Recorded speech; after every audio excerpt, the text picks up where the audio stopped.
दोस्तों, इस वीडियो में बात करने वाली हूँ मोदी जी के या मोदी सरकार के 11 सालों को लेकर। सरकार कह रही है कि बेमिसाल रहे हैं और विपक्ष कह रहा है कि जुमला सिर्फ जुमला हुआ है। लेकिन चलिए हम उन वादों पे बात करेंगे जो बीजेपी सरकार ने आम जनता से किए थे चुनावी तौर में, जब हमने देखा था 2014, 2019 और अब 2024। तो उन पर मैं चर्चा करना चाहूँगी और मैं जानूंगी कि आप लोग क्या सोचते हैं और आप लोगों को क्या लगता है इसमें से क्या पूरा हुआ, क्या पूरा होने वाला है और क्या नहीं हुआ है। इस पर आप लोग अपनी राय कमेंट सेक्शन में ज़रूर देंगे तो मुझे बहुत अच्छा लगेगा। तो मैं शुरुआत करती हूँ पहले वादे से। वादों की मैं बात करती हूँ, ये भी आपको बता दूं कि जेपी नड्डा ये कहते नजर आए हैं कि गरीब कल्याण योजना हम लेकर आए, सशक्तिकरण की महिलाओं की हमने बात की, युवाओं को रोजगार दिया है, देश में विकास हुआ है, अर्थव्यवस्था बहुत बेहतर होती हुई जा रही है मोदी जी की वजह से। लेकिन अब सवाल यह है कि वादे कौन कौन से थे, कौन कौन से पूरे हुए, ये जानना बेहद ज़्यादा ज़रूरी है, सरकार किसी की भी हो। अब देखिए, जो पहला वादा था वो ये था कि 100 दिन के अंदर अंदर काला धन वापस लाया जाएगा।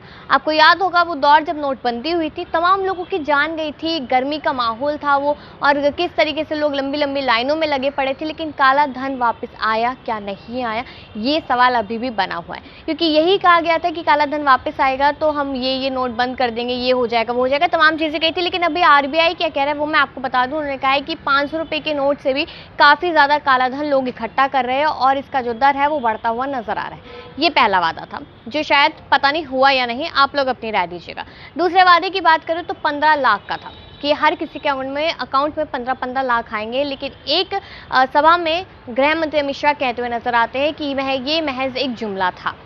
तीसरी चीज़, 2 करोड़ रोजगार की बात हुई थी। कहाँ है रोजगार? युवाओं को रोजगार क्यों नहीं मिल रहा? आप देखिए उधर, अगर बीपीएससी वालों की मैं बात करूँ या एमबीए वालों की बात करूँ या बीबीए वालों की बात करूँ या किसी की भी बात करूँ, हर कोई धूप में बैठ रहा है, अपने लिए रोजगार मांग रहा है, लंबी लंबी लाइनें लग रही है, पेपर लीक हो जाते हैं, बहुत सारी चीज़ें इसमें सामने है। तो रोजगार कहाँ है, ये सवाल तो बनता है। आगे देखिए, कहा है कि माँ गंगा को पूरी तरह से साफ कर दूंगा। इस पर मैं ज़्यादा टिप्पणी नहीं करूंगी, लेकिन महाकुंभ का समय आप सबको याद होगा अच्छे से कि क्या हुआ था।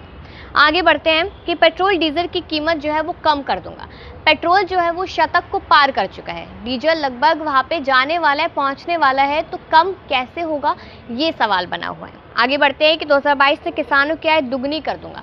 किसानों को वो समय याद होगा जब वो अलग अलग बॉर्डर्स पे बैठे हुए थे, 750 किसानों ने अपनी जान गंवाई थी, शहादत हुई थी, और ऐसा दौर आया कि मोदी जी को अपने घुटने टेकने पड़े और उन किसानों के सामने वो कानून वापस लेना पड़ा। तो उसके बाद लेकिन अभी भी एमएसपी पूरी तरीके से पक्की नहीं हो पाई है कि किस पे कितना एमएसपी मिलेगा, इसको लेकर अभी भी सवाल बना हुआ है। आगे बढ़ते हैं जिसमें है कि 2022 तक मुंबई अहमदाबाद बुलेट ट्रेन चलाऊंगा। ये अभी नज़र नहीं आ रहा है दूर दूर तक। हाँ, ये ज़रूर नज़र आया कि मुंबई की लोकल ट्रेन में किस तरीके से लोग मारे गए थे, गिर गए थे, क्या कुछ हुआ, हालत किस तरीके से, वो हमने बेहतर तरीके से देखा। आगे बढ़ते हैं कि सभी किसानों को पीएम किसान का फ़ायदा दूंगा। मुझे नहीं पता, आपको पता होगा। हाँ, इतना मुझे पता है कि हर साल 6000 जो है वो ज़रूर मिलते हैं। आप में से काफ़ी लोगों को मिलते भी होंगे, उसका फ़ायदा आप लोग उठा भी रहे होंगे। जो चीज़ है वो बाकायदा है, जो नहीं है वो नहीं है। आगे बढ़ते हैं, भगोड़े आर्थिक अपराधियों को भारत लेकर आऊँगा। ये वादा किया था। नीरव मोदी किधर हैं पता नहीं, लेकिन हाँ, पार्टी की वीडियोज़ उनके सामने ज़रूर आई थी। विजय माल्या एक पॉडकास्ट करते हुए नजर आते हैं। वो ये कहते हैं कि वो चोर नहीं है, वो भगौड़े हो सकते हैं, तो क्या अब उन पर वो अपराध नहीं है जो लगे हुए थे, इसको लेकर सवाल बनता है। और ऐसे तमाम लोग हैं जो भागे हुए देश का पैसा लेकर, देश का कर्जा उन पर है, लेकिन वो चुकाएंगे नहीं चुकाएंगे, मोदी जी उनको कब तक वापस लेकर आएंगे, कोई जानकारी इसको लेकर अभी तक नहीं है। सरकार में डिस्कशन तक नहीं है इस मुद्दे पर। आगे बढ़ते हैं जिसमें है कि 2022 तक $5 ट्रिलियन की अर्थव्यवस्था बना दूंगा। हम तो चाहते हैं कि हमारे देश की अर्थव्यवस्था पहले नंबर पे आए, लेकिन बात यह है कि 5 ट्रिलियन की आपने बात की थी वो तो अभी तक नहीं हुई। लेकिन इससे जो पर कैपिटा इनकम की जो बात करते हैं वो तो सबकी बराबर होनी चाहिए, ऐसा भी अभी तक देश में देखने को नहीं मिला। लेकिन ठीक है, 2029 तक हम लोग इंतज़ार करते हैं कि शायद तब तक हमारी जो इकोनॉमी है वो बेहतर हो और जो लोगों के पास पैसा आना चाहिए वो लगभग बराबर होना चाहिए। आगे बढ़ते हो, आपको बताती हूँ कि 2022 तक सबको पक्का घर दूंगा। लेकिन सरकार तो यहाँ पर कुछ ऐसा करती नजर आ रही है कि अवैध ज़मीन बताकर उनका घर तोड़ती नजर आ रही है, बुलडोजर चलाती हुई नजर आती है। कहती है कि पहले से उन्होंने ज़मीन को कब्जा रखा था और अब वो उनका घर वहाँ पे नहीं रहेगा, तो नहीं रहेगा। लेकिन आप कहाँ पे उनको घर दे रहे हैं? जहाँ झुग्गी वही मकान की आपने बात की थी, कहाँ है वो सारी चीज़ें? कि सिर्फ किताबों में या फिर कागज़ों में रह गई है या हकीकत में भी नजर आएगी? आगे बढ़ते हुए बात करती हूँ, राजस्थान यूपी में 500 रुपये में सिलेंडर दूंगा। आपको याद होगा 400 रुपये सिलेंडर पे किस तरीके से स्मृति ईरानी रोड पे बैठ गई थी सिलेंडर लेकर, लेकिन अब वही सिलेंडर 1200 का हो चुका है। तो लोगों का कहना है कि हम सिलेंडर 5000 तक का खरीद लेंगे, लेकिन मोदी सरकार को कहीं नहीं जाने देंगे। तो मोदी जी जो आम जनता है, जो गरीब जनता है, जो उज्ज्वला योजना का फायदा उठाना चाहती है लेकिन पहुंच नहीं रहा है, वो ये जानना चाहते हैं कि हमारा 400 का सिलेंडर कहाँ है, हमें 400 का सिलेंडर दिलवा दीजिए, भले ही उज्ज्वला योजना का फायदा मत दीजिए। आगे बढ़ते हुए 2022 तक भारत की कुपोषण मुक्त कर दूंगा, जिसका कोई डेटा नहीं पता, क्योंकि माल न्यूट्रिशन किस तरीके से देश में बढ़ रहा है वो हम देख रहे हैं। भले ही सरकार 5 किलो राशन दे रही है, लेकिन 5 किलो राशन में क्या होता है। मैं आपको एक स्टोरी सुना देती हूँ, छोटी सी है, कि मैंने खुद अपने घर पे पूछा अपनी मम्मी से कि कितनी चीनी लग जाती है महीने में। तो मम्मी का कहना था लगभग 5-6 किलो, ये शायद ज़्यादा ही लग जाती है, 10 किलो लगभग लग जाती है। और उस 5 किलो राशन में 1.5 किलो चीनी आती है। अब वो उसमें एक इंसान या एक इंसान के घर में अगर 4 से 5 लोग हैं तो कैसे उनका खाना पीना चलेगा, क्योंकि चीनी उतनी ही ज़्यादा ज़रूरी होती है जितना नमक ज़रूरी होता है।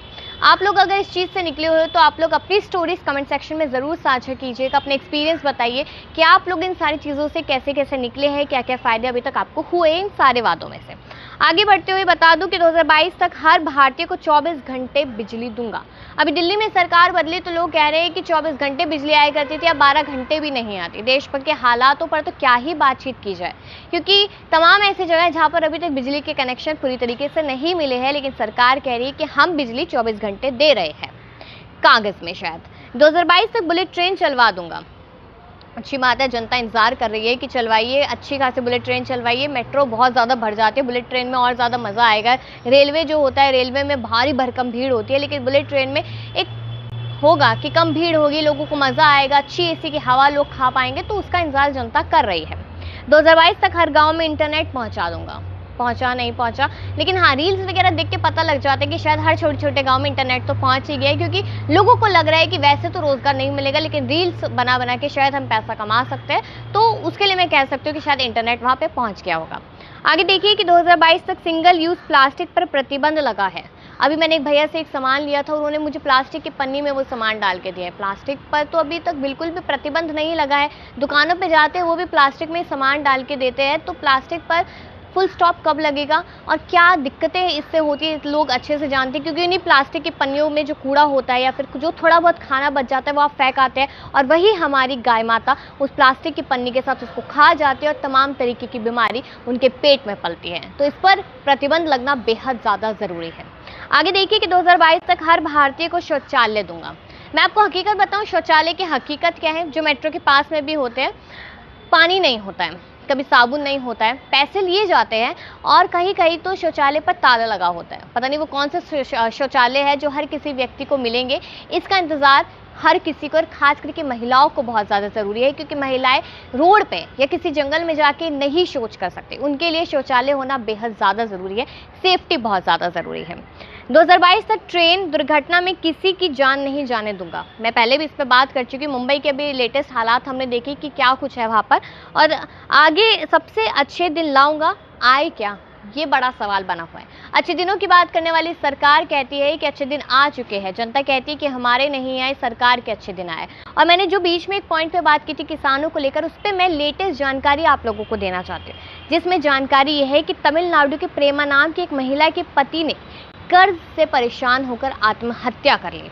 उसके 3 छोटे बच्चे भूख से रो रहे थे, घर में 1 भी रुपया नहीं था, ना अनाज था।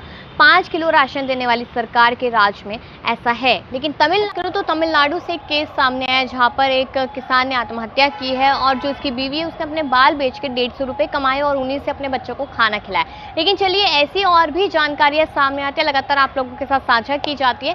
सवाल ये है कि क्या अच्छे दिन आए, और अच्छे दिन आ गए हैं तो क्या क्या फ़ायदे आपको हुए हैं, और अच्छे दिन अगर नहीं आए हैं तो अब आपको आने वाले समय में सरकार से क्या कुछ उम्मीद है। अपनी राय इस खबर पर ज़रूर दीजिएगा।